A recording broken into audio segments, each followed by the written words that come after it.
Welcome to Shield of the Republic, a podcast sponsored by The Bulwark and the Miller Center of Public Affairs at the University of Virginia, and dedicated to the proposition articulated by Walter Lippmann during World War II that a strong and balanced foreign policy is the shield of our democratic republic. I'm Eric Edelman. I'm counselor at the Center for Strategic and Budgetary Assessments, a non-resident fellow at the Miller Center, and a Bulwark contributor. And I'm joined in this podcast by my colleague, Elliot Cohen, who's the Arleigh Burke Chair at the Center for Strategic and International Studies, as well as the Osgood Professor of Strategic Studies at Johns Hopkins School of Advanced International Studies. Elliot, great to see you this morning. Eric, it's great to see you as well. We have a lot of stuff to talk about. We do, although I know you've been putting the finishing touches on your new book, Rough Magic, about Shakespeare and political power. I've been reading the galleys, and it's going to be a great book. When is the publication date? Well, thank you. So we're going to, it'll be within about a year. I'm actually just putting the final tweaks on the very final draft. And I owe that to the publisher by the end of September, beginning of October. And then, I think it'll depend a little bit on the vagaries of the market. It'll be coming out with basic books. So, but I appreciate the praise and the commentary that made it better. I want to congratulate you too. You're going to have a piece on nuclear strategy coming out in the Makers of Modern Strategy, 3rd edition, edited by our colleague Hal Brands, who's a professor at SAIS. For those of you who aren't familiar with it, that's a venerable text. I remember when I was a freshman reading the very first edition, which went back to 1943. There was a second edition, I believe, in the 1980s, and this is going to be the third updated version. And we've got a lot of other stuff to talk about, Eric, but your chapter on nuclear strategy, I think, is going to be particularly important.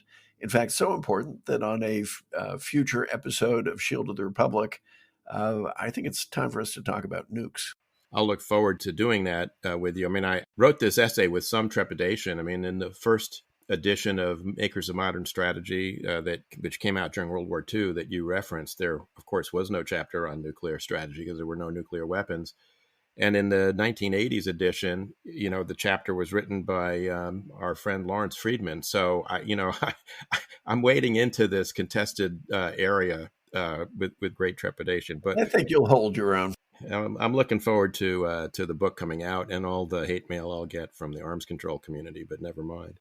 We're recording this in the sad aftermath of the news yesterday that Queen Elizabeth II had passed at the age of 96 as the United Kingdom's longest reigning monarch, although I don't think she holds the world record for length of monarchical reigns. I think she's second to Louis XIV, if I'm not mistaken. But I think he had I think it's like, baseball with the asterisks on the home run records, because I think Louis was king at age 5 or something, which wouldn't happen in the modern era. So I think she probably, deserves a lot of credit for the role she played in holding, the United Kingdom together and providing a symbol of national unity for a nation that has gone through a very tough time after World War II and recovered, but still has lots of challenges.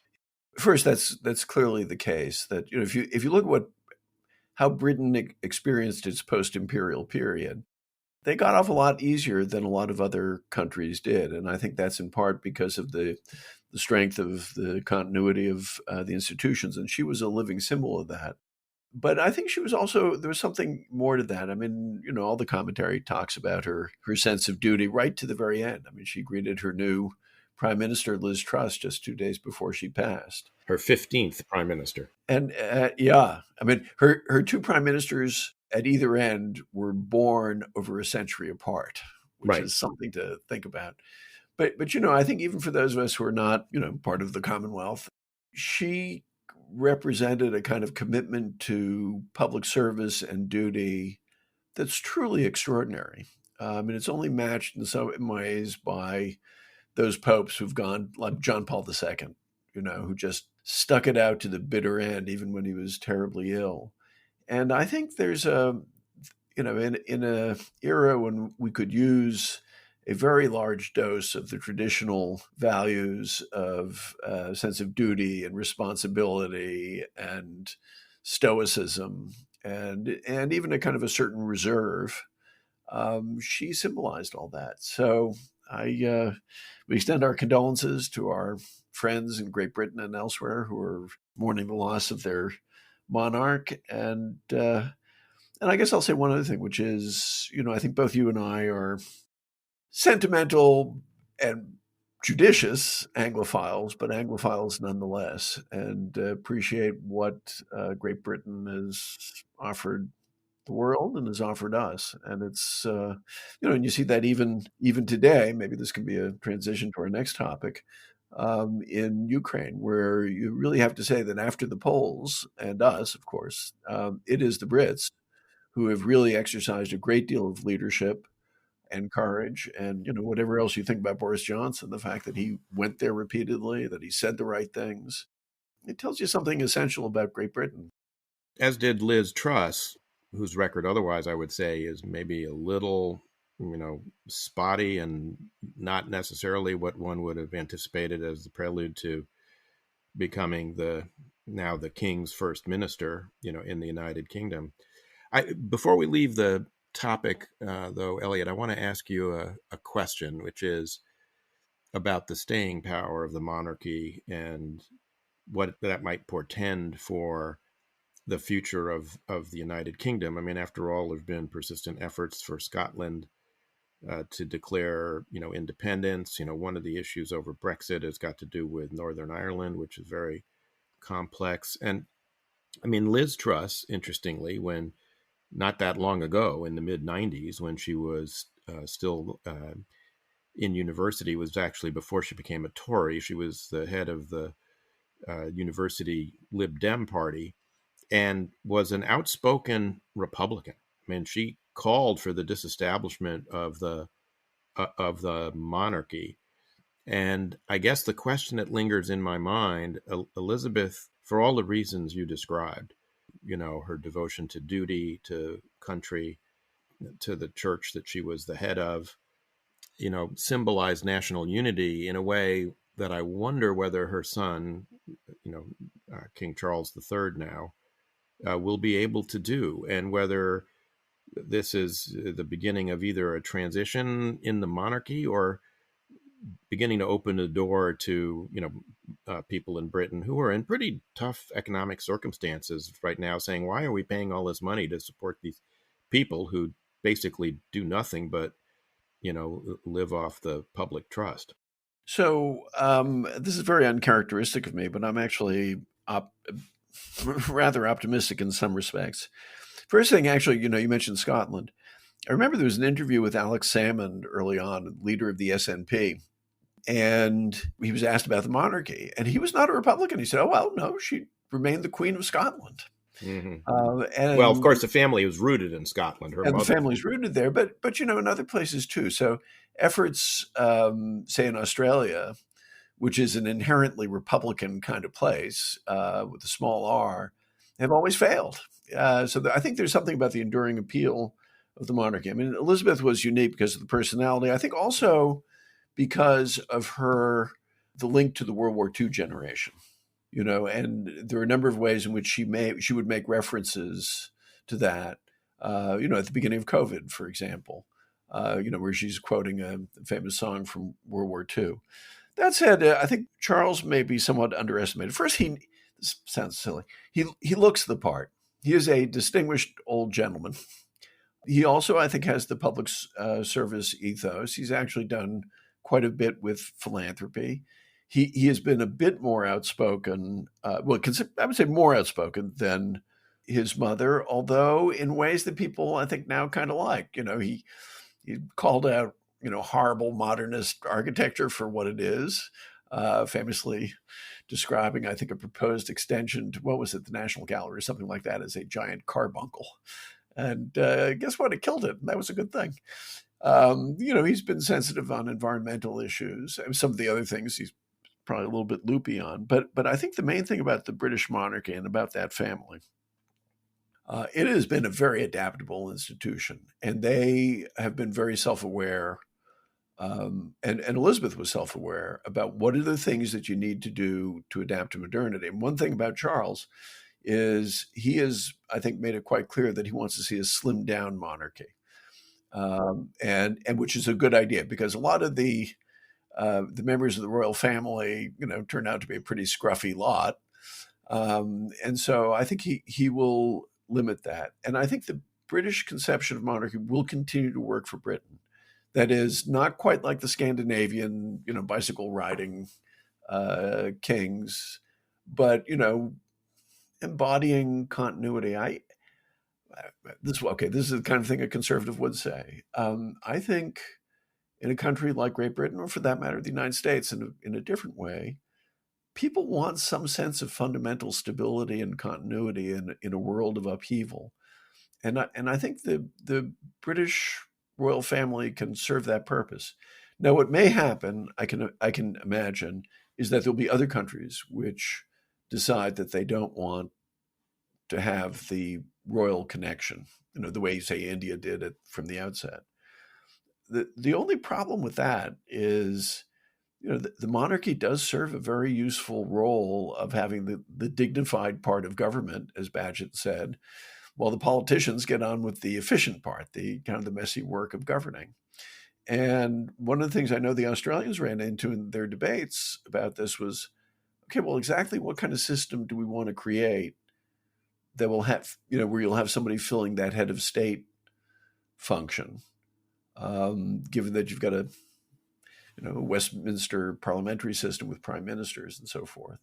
So I'm a bit more optimistic. So, yeah, Bagehot being the British constitutional historian of the late 19th century, in terms of your reference. Let's turn to Ukraine. And we're at an interesting, I think, perhaps inflection point as we record this. The Ukrainians are making some apparently pretty dramatic territorial gains in the east, south and east of Kharkiv, threatening the city of Kupiansk, which is a major railroad junction that is crucial to Russia's ability to resupply its forces there. They've pushed a very deep salient outside of Kharkiv that might ultimately encircle the Russian, not in Kharkiv, in Kherson, where they might ultimately encircle the Russian defenders and cut them off. So we may be at a kind of inflection point. A little hard to tell because the Ukrainians have been very good on the information side, and we're seeing a lot of video that they're releasing that they want us to see. There's also indications when, you read what journalists who have been able to get close to the front, which is very few, but that the Ukrainians are taking a lot of losses too and are complaining, Ukrainian troops complaining that they have chronic shortages of ammunition. So I don't want to, give way to irrational exuberance or anything, but it does seem like we may be at this inflection point, and that Ukrainian performance is just very different than everything we were told by the, Russia military experts in the run-up to February 24th, and then in the immediate aftermath. So, Elliot, tell me, why do you think people got this so wrong, and why is it that in terms of not the maybe granular bean counts of equipment and troops, that military historians seem to have done a better job of explaining kind of the course of this conflict than some of the so-called Russian military experts?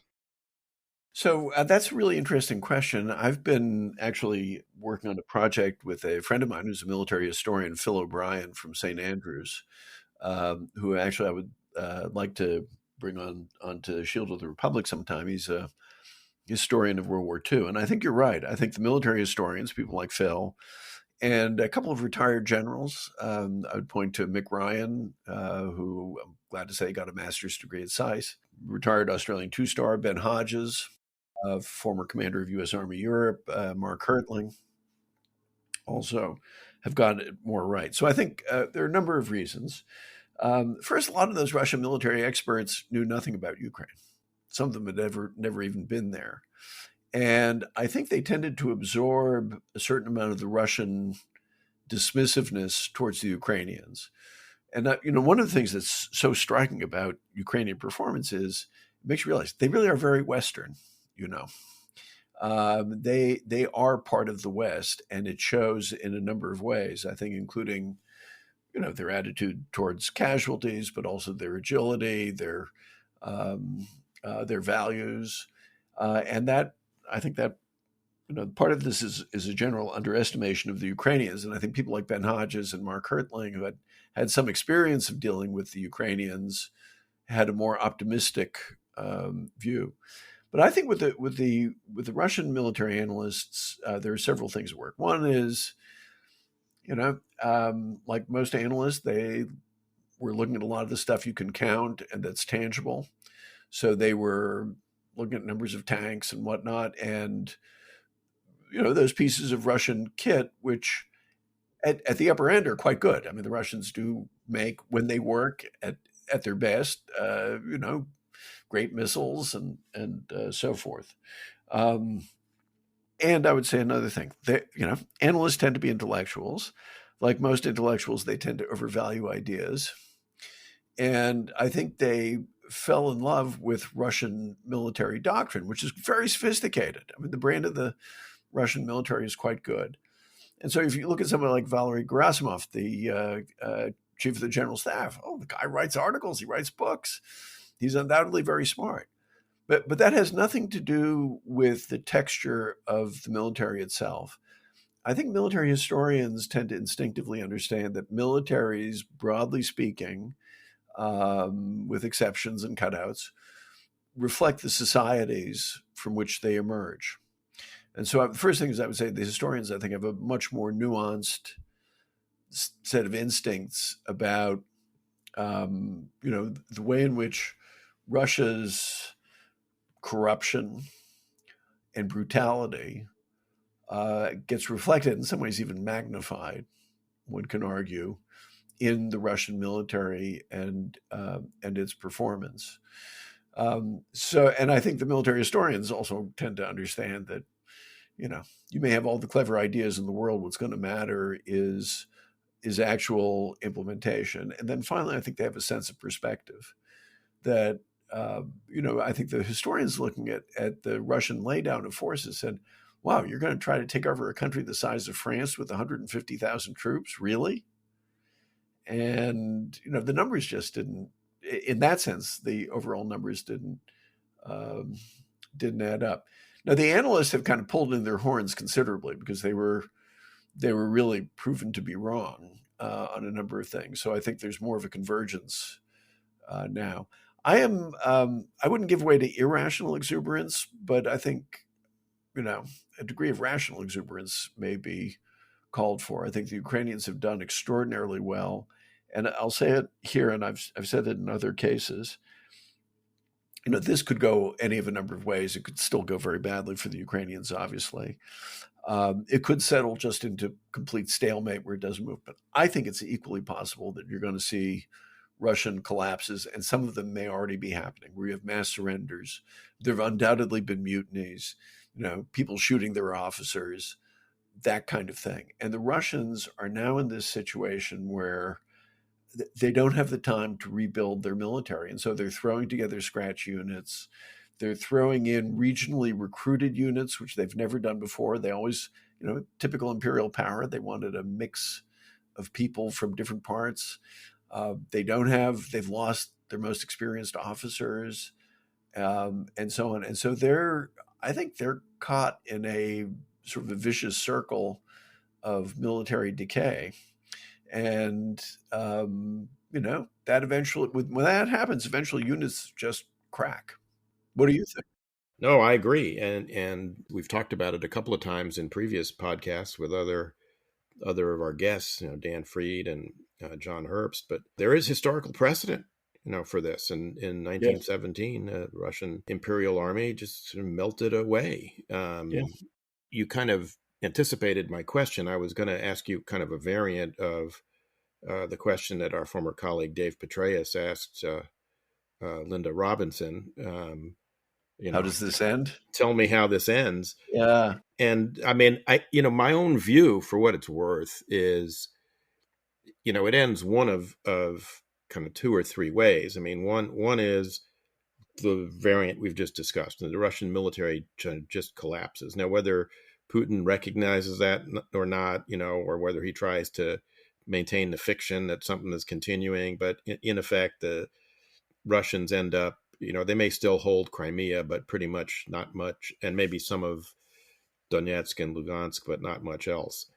Another way possibly is Putin finally gets the message that his military is not capable of doing this, and you have, some kind of negotiation. I think we're a ways away, from that. I mean, most likely to me is he decides to just hunker down and hope that the West fragments and that the economic cost to Ukraine is just too great, and that the West will not allow you. I mean, right now, Ukraine is and is likely to be for some time economically a ward of the international community. I mean, because their economy has been in effect destroyed.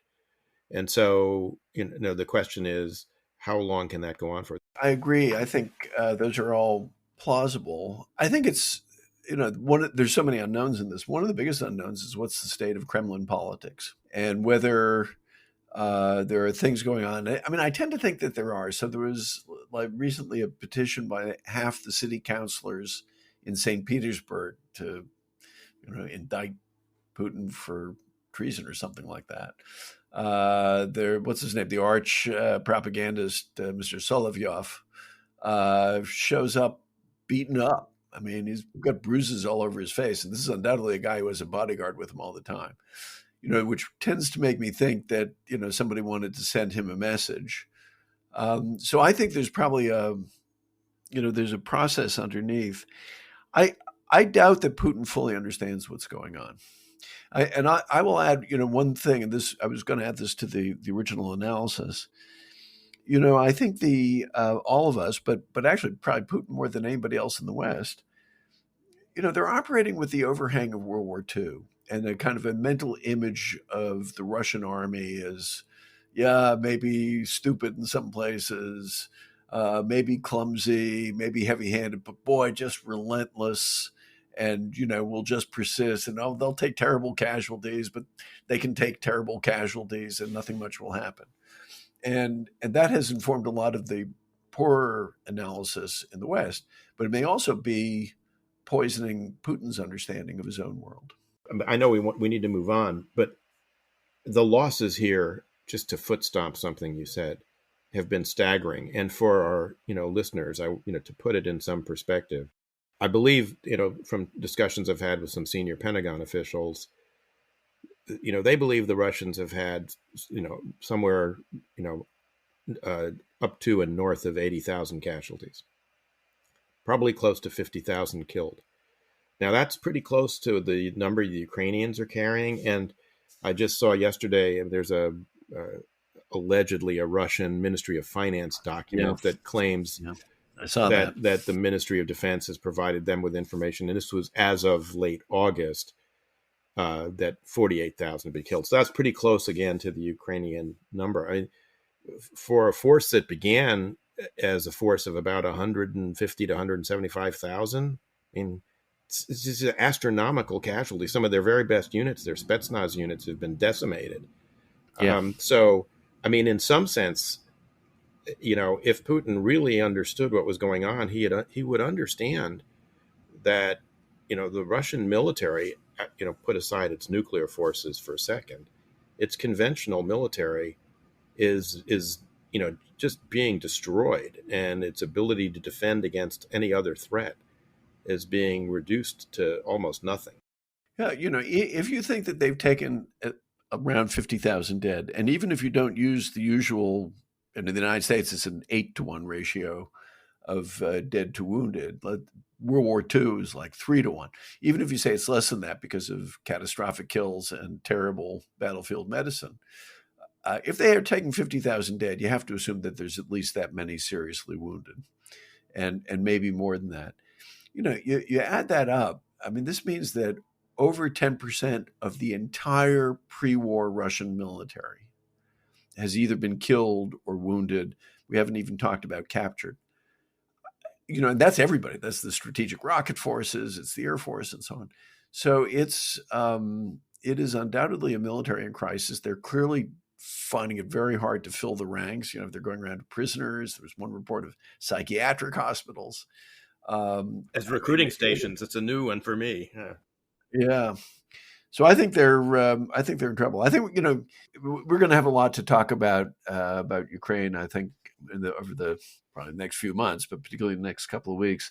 I was wondering if we could shift a bit to another issue, and that's something that you and I have both spent time on in government, and then since then, and that's the Iranian nuclear program. I think you and I were in agreement that we thought that the JCPOA, the sort of the agreement that was cut by the Obama administration with the Iranians, was a terrible agreement in a number of ways. That it didn't really constrain the Iranians. I think we were in agreement that we thought that the way the Trump administration simply tore that up wasn't particularly productive in its own way. We now face a situation where the Biden administration is clearly trying to come to some sort of deal with the Iranians.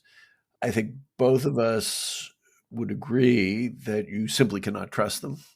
And you're probably not going to be able to have an inspections regime that will seriously limit them. And finally, that the Iranian regime is, for reasons which we certainly can understand, even if we don't approve of, really are serious about getting nuclear weapons. That's really a kind of a core tenet of their national security policy. So my question to you is, okay, what do we do about that?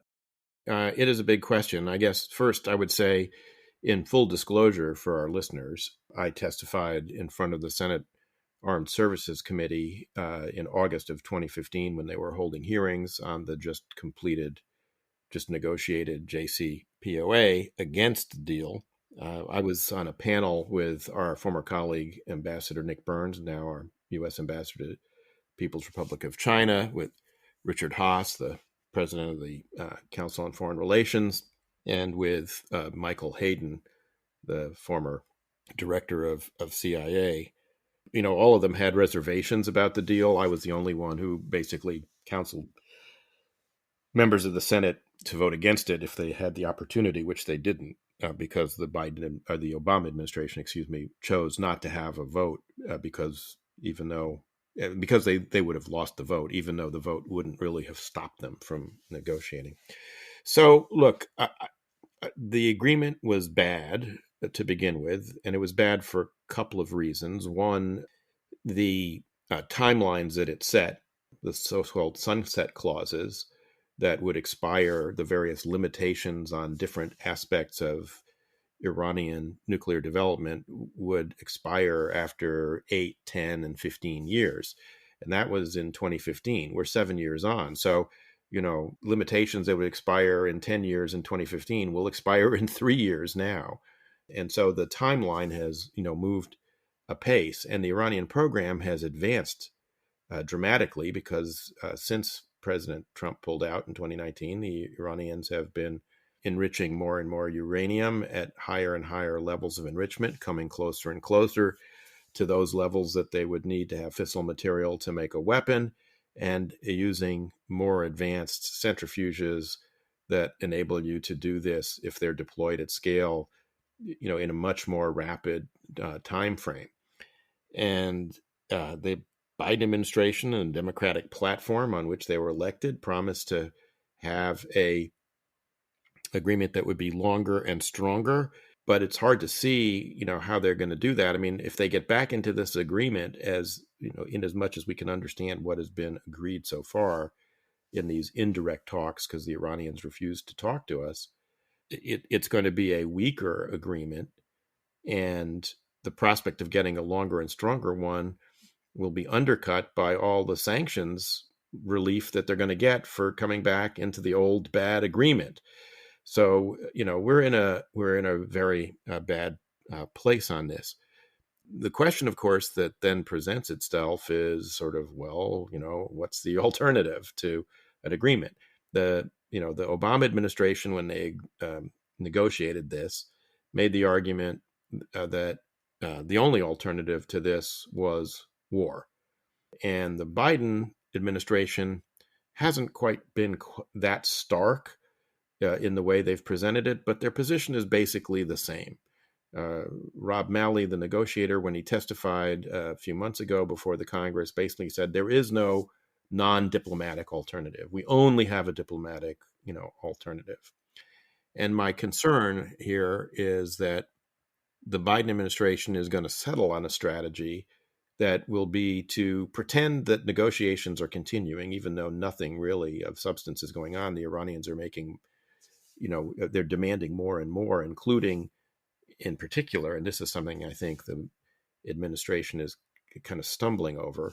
They're insisting that the IAEA, the International Atomic Energy's investigation into the evidence that has been presented that the Iranians have, man-made enriched uranium particles in a number of military facilities, and to investigate why that would happen, because that would be testimony to militarization activities that the Iranians have repeatedly denied that they've engaged in, and would, sort of give the lie to the notion that because of some fatwa by the supreme leader, they're not making nuclear weapons. The Iranians want that to be shut down. They don't want that negotiation or that investigation by the IAEA to continue. The administration, I think, the European position on this, by the way, is very interesting. Their position is, well, that's outside the JCPOA. Let's get back into the JCPOA, and then we'll figure out what to do about this IAEA investigation. The administration, I think, to its credit, is saying, no, we can't do that. The reason, however, they're doing it is not, I don't believe, because they've got a really principled position on the, on the importance of investigating this. It's because they know the domestic politics of this are poisonous for them. And, our producer, Shay Kateri, has an article in the Bulwark, I think it was yesterday or maybe the day before, in which he talks about, what is the alternative really? And the alternative to a bad agreement, might be to actually go after the Iranian facilities, which he argues are not as well defended. The Iranians, he thinks, are not as well positioned to defend against a attack by either the U.S. or Israel, for that matter. I'm not quite there yet. I mean, in terms of attacking, but I do think I think two things. One, I think we need a policy towards Iran that is not solely focused on the nuclear program. We need to have a comprehensive strategy for Iran. Like when we dealt with the Soviet Union in the Cold War, we didn't just have an arms control policy. We had a economic policy, we had a human rights policy, we had policies that had to do with maintaining our alliances, and then we also had arms control to deal with the nuclear problem, and we had our own modernization. We need something like that, and I do believe you and I and our friend Ray Taki actually argued that case about 5 years ago, or 6 years ago maybe, 6 years ago, yeah. in Foreign Affairs. Yeah, but that was then, and let me press you on this, because I think even if we did all that, and even if we squeezed the regime, that is the policy that you and I favored, indeed, back in the Bush administration, and certainly throughout the Obama administration. Given how far along the Iranians are, isn't there something to the argument that we're now facing a point where either, we're going to do something. It's actually sort of like that North Korean nuclear reactor crisis. Either we do something violent, or the Israelis do something violent, or we kind of reconcile we try some diplomatic something or other, which will also fail. And we say we're going to live in a world where the Iranians have nuclear weapons. Aren't those really the only three real choices out there? Yes, I think that's right, but I think the question is, what time frame are you thinking about operating in? I guess I would say the following about it.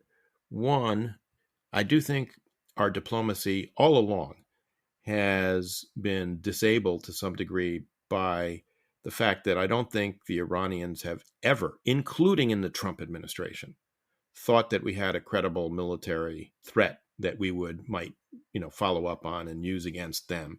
even, the things the Biden administration has done. I mean, the one exception, of course, is the Soleimani raid, but that was kind of sui generis. But even that was in Iraq, right? It wasn't in Iran. So I think the Iranians have judged, and I don't know that they've been wrong, that U.S. political leaders lack the will to actually do anything mean and nasty, militarily to them or to the program. And that, I think, has sort of disabled the diplomacy. Don't you think? Oh, let's hold on right there for a moment.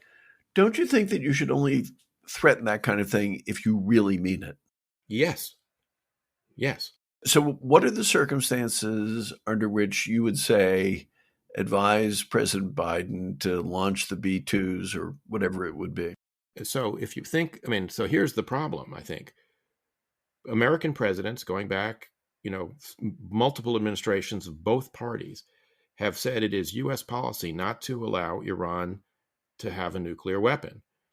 And I think the problem is because of the uncertainty that you've pointed out, whether we should only threaten, cock a loaded gun at someone if you're ready to pull the trigger. And I think some of our presidents might have been willing to do that. I think a lot of them have not.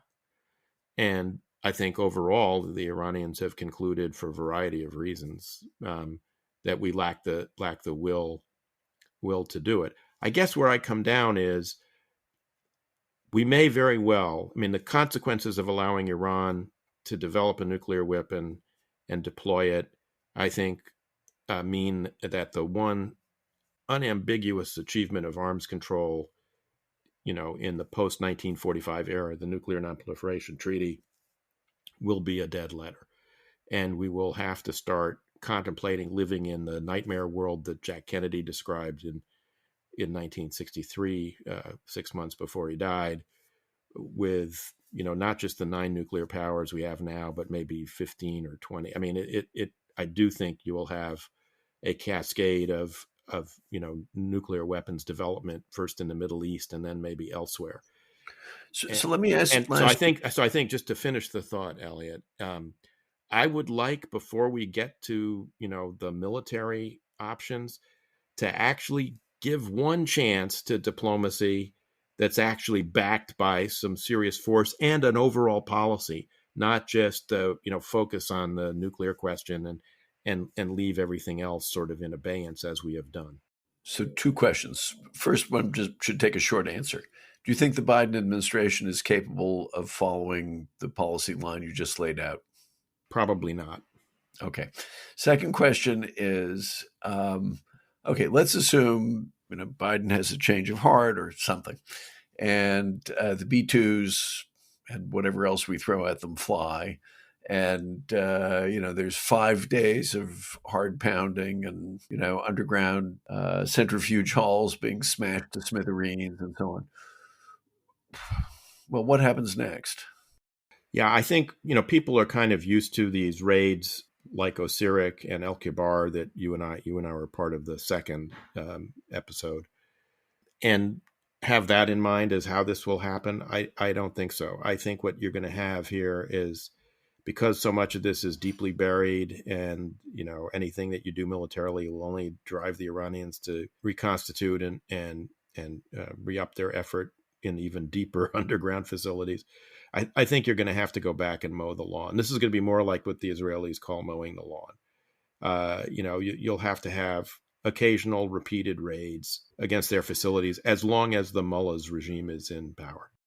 And do you think that the Iranians would be able to retaliate in any meaningful way, either in the neighborhood or anywhere else for that matter? They certainly have the means to do that, and I think that's one of the fears that have preoccupied American administrations: their ability to attack U.S. forces, in Iraq and Syria. But I think actually there's less than meets the eye on that, and they have less capability. First of all, we have less forces in the region to be held hostage. Second, I think we have means to deal with it. Third, I think it's very self-defeating. The more the Iranians do this, for instance, in Iraq, the more I think that they, generate anti-Iranian feeling. You can see some of that playing out in the current political crisis that's going on, in Iraq. So I think that I don't worry about that. And the final thing I would say is, and you and I think, lived through a bit of this. The Iranians have shown over the years that really strong, demonstrations of military power, including things that weren't intended to intimidate them, like the shoot down of the Airbus in 1988, I think it was. Well, the Iraq War that kind of clearly scared the daylights of them. And even if you remember when they picked up the Erbil Five, these Right. five Iranian agents, I mean, it clearly caused a panic, and I think that may be right, but I think it's this would be a serious move. Let me I mean, there use was that. also just to add, there was also the episode after the bombing of Khobar Towers in Saudi Arabia by Iranian Hezbollah, when U.S. intelligence forces went out all around the world and rattled the cage of the MOIS and said, "Knock this crap off," and suddenly there was a huge drop off in Iranian activity around the world. Yeah. Okay. Let me use that as to segue into the last topic you and I were going to talk about today. So you are yet again a member of the National Defense Strategy Commission. We are waiting for the Democrat. You're one of the four Republican appointees. We're waiting for the Democrats to appoint the others. This is something that's required by law to have a bipartisan commission that looks at our defense strategy and grades it. I have to say, historically, it has been a remarkably bipartisan effort, and it has been critical of both Republicans and Democrats. I I think one thing that both you and I have been thinking about is the way in which um, the environment the United States is now operating in has gotten a lot more complicated, and that won't go away. You and I were just talking about Iran. Clearly, we're in a very different place vis-a-vis the Russians than we were, in 2021, and that's no matter how Ukraine turns out. And we're going to have to think about Russia as a kind of a malignant, dangerous actor in a way that we haven't in a very long time. There's the continuing challenge from China. We just saw these recent exercises off Taiwan where they broke a number of precedents. And we're going to face a Xi Jinping who's now up for his third term and is undoubtedly thinking about his place in history. Um, and then there are old favorites like North Korea. And it just seems to me that when you add all those things together with non-military related challenges, climate change, for example, um, the disruptions to the global supply chain caused by COVID, um, we're in an extraordinarily turbulent world. And that has to have implications for how we think about strategy. And I've even written a little bit about that. And I'd be curious to know what your views are. To add to your kind of litany of challenges, another one is that we are, I think, I don't want to say to an unprecedented degree, but we still are very deeply divided at home in a highly polarized political environment where it's difficult to get bipartisan consensus on whether the sky is blue. Well, you have written about this recently in Foreign Affairs in your essay on return of statecraft. I wrote a paper, as I know you recall, for CSBA 10 years ago, more than 10 years ago, 12 years ago now, about the fact that we were leaving a period, the sort of post-Cold War period, where America's military primacy was uncontested, and we were entering a period of contested primacy. And I would say that still holds true. I think we still are by far the most powerful military in the world. But the question is, how do we deal with a world where the problem isn't sort of just disorder, which was sort of the problem, at the end of the Cold War. It was broken glass, here or there. Where were we going to police it up? Broken windows, where were we going to police it up? we now have two rivals who are maybe not, our peers or yet our peers in the case of a rising China, but are close. And we still have other problems, as the strike on Ayman al-Zawahiri uh, points out. We still have to worry about, jihadists plotting against the United States. We've just been talking about Iran. You could throw in North Korea as well. So how do we size our force and construct our force? And we've had over the years the notion of a force sizing construct since the Cold War ended that basically suggested we would be prepared to fight what we used to call two major regional contingencies at the same time, and those were sort of placeholders for Iraq and North Korea, or something in the Middle East and North Korea. Now, we have to face the problem of, and it's not just a theoretical problem about, we'll be able to do this in 2035.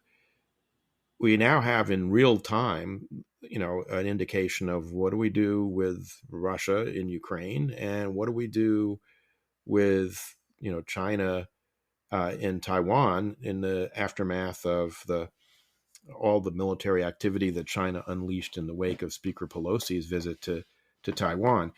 The 2018 NDS basically said, well, if we get into a conflict with one near peer, we will try and prevail in it and hold the other one, deter the other with our nuclear posture or nuclear force. The new NDS, which is classified still, and which has been presented to Congress in a classified version, they've put out I think a 1.5-page unclassified fact sheet that describes it. Without getting into the classified elements of it, the document that they published makes it clear that they're focused on the pacing challenge, which is China, which is a good thing. But they've now, events have outrun them because they've now had to engage in this major activity in Ukraine, which is, drawn down a lot of our munition stocks, for instance. So the question is, how do we think about being able to, handle two conflicts at the same time? And there's one answer that's out there, which is we shouldn't worry about Europe at all. Look how Russia has shown itself to be actually very weak, a paper tiger. So we don't have to worry about that. Let's just concentrate everything on China. My own view is that we can't quite get there yet because, among other things, what the Russians are capable of doing across a 1,000-mile front in a country of 44 million people like Ukraine is very different than what they might be able to do in more constricted geographic space and smaller populations in, say, Estonia, Lithuania, Latvia, with whom we have an actual defense commitment, not just an interest and a kind of moral obligation as we have with Ukraine. But you've talked about how we need to have much more nimble statecraft. How do you think we should handle this? Eric, I think the first thing, obviously, is simply recognizing the nature of the problem, recognizing the extent to which we've entered a very different kind of era of international politics, even than the one that we knew after 9/11. And that really does require taking stock. It's not like that punctuating moment, okay, the end of World War II, or even 9/11. This is something different, and it's going to take us a while to fully grasp it. But to the extent we do, and when we do, I agree, the issues are going to be twofold. I think one is simply being willing to think on the scale that's necessary. There's no question in my mind. We're going to need a very big Defense Department. We may need to relook. You've spoken about this. Relook at some arms control treaties, industrial mobilization, all that sort of stuff, because we're in a different place. But I also believe very deeply, and you referenced the foreign affairs piece that I had in the May-June issue, that we are going to have to be more agile and able to adapt and move quickly, and that's that really is going to require a kind of scrutiny of our institutions that we haven't had in a long time. And it's also going to mean, I think, a lot more attention paid than we have really ever to how it is that we train and develop the people who actually are in the business of formulating and executing policy. And also, by the way, that means recruiting them as well. If you look at who is staffing the government during World War II and after it, forgive me for saying so, it's grown-ups who've done other kinds of big things in their lives, and who brought the maturity and the judgment that you need. The way our government works now, particularly when you're talking about the recruitment of political appointees, but also the way we retain civil servants, it's very hard to get into government. Just the clearance process, remains. And people complain about it, but it can take you 2 years for people to get the clearances that they should have. The kind of financial sacrifices that people have to make in terms of what they can do after they've been in government. Just the pay. It used to be government pay was in some respects comparable, less than obviously, what you're going to get in the private sector, but not completely out of whack. I think if you're a senior person now, particularly given all the grief that you're going to get from Congress and the press and all that, the compensation is terrible. It really is terrible and inappropriate. And other governments don't work that way. I mean, we don't, and you don't have to be like Singapore, which, keeps a senior leadership class that's not particularly corrupt by just paying them a lot of money. But there needs to be a fundamental adjustment to all that, because at the end of the day, it all does come down to, do you have really high quality people? So I'm inclined to, not to look first at a fix in terms of strategic doctrine, but rather to look at a fix in terms of A, our understanding of the world, and B, a really close and searching audit of our institutions and personnel systems, and then trying to do something about it. What do you think? Yeah. Yeah. I mean, so just to have two specific kind of examples of the broader problem that you've just outlined. In the National Defense Strategy Commission 4 years ago that I co-chaired with Admiral Gary Roughead, the former CNO, our former colleague in government, we pointed to two things in the report, both of which have, in the last year, unfortunately, manifested themselves in a way that has exposed the kind of crisis that we were concerned would eventuate. One was the ability to maintain the all-volunteer force. And we were concerned about that because of data that showed that there's a declining propensity to serve, and that in the 18, 19-year-old age cohort, there's a rapidly declining capability of potential recruits to meet the physical standards for military service. And that's now become a huge problem. I mean, with the exception of the Space Force, all the other services are having a terrible time recruiting. And although we didn't point to this per se in the report, there's also a very strong danger that the recruiting pool will ultimately shrink to only those people whose families have previously served and located in a very small number of states, essentially 10 states. And I don't think we want our military to become essentially a regional and sociological caste.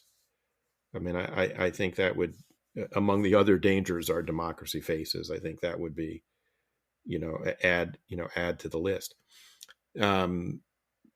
So that's a problem that we've got to figure out. I mean, that's a subset of the broader problem you're talking about, training and recruiting, people to, be able to deal with this strategic situation.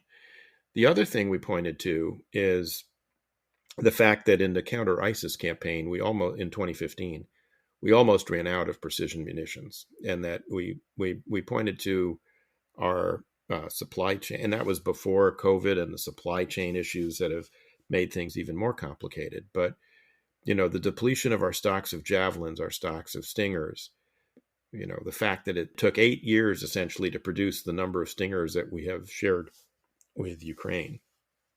And it's going to be very difficult to ramp up production to meet these munitions, in part because our defense industrial base has shrunk since the Cold War. There are fewer contractors and subcontractors to do this work. There's competition on shop floors for making these munitions, but also, we can't, the companies can't recruit the trained, skilled workforce to maintain. That's actually probably the biggest shortfall. Again, going to this issue of how do we educate, train, and recruit people to enable us to do this. So we face enormous challenges along the line that you have suggested. And I agree. I think actually part of the issue here is not only recognizing the challenge, but for national leadership to articulate it to the American people. Well, I thought maybe that's, we probably should end on this point. I think that's absolutely right. I mean, I think, you can have a mixed view of the Biden administration's performance on Ukraine. There's some parts that have been very good. He hasn't said anything really about it. And he certainly hasn't articulated, I hate to say it, I don't think he can. The nature of the world we're in and the challenges it faces and the degree to which it requires a certain kind of mobilization.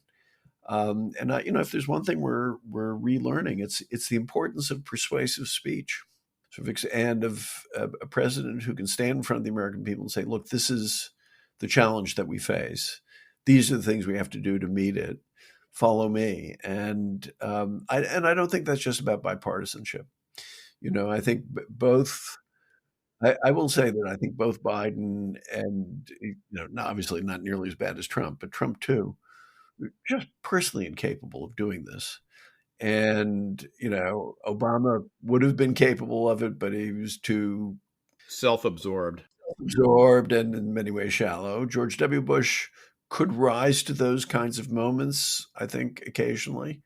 You really, in many ways, I'm afraid you have to go back to Reagan for somebody who would have been able to really deliver the pitch in the way that it needs to be delivered. So maybe we get that the next time around, huh? You address the issue of persuasive speech in Rough Magic, your forthcoming book. So we'll have plenty of occasion to return to this subject in future episodes of Shield of the Republic. I think we're hoping to have a couple of authors of some recent and some forthcoming books in a couple of weeks. But in the meantime, that's it for Shield of the Republic today. Please make sure to email us. We do read the email suggestions at shieldoftherepublic at gmail.com. And if you enjoy Shield of the Republic, please make sure to go online and leave a review at whatever platform you use to get your podcasts. We appreciate that as well. So for Elliot Cohen and for me, thanks, and welcome back to future editions of Shield of the Republic.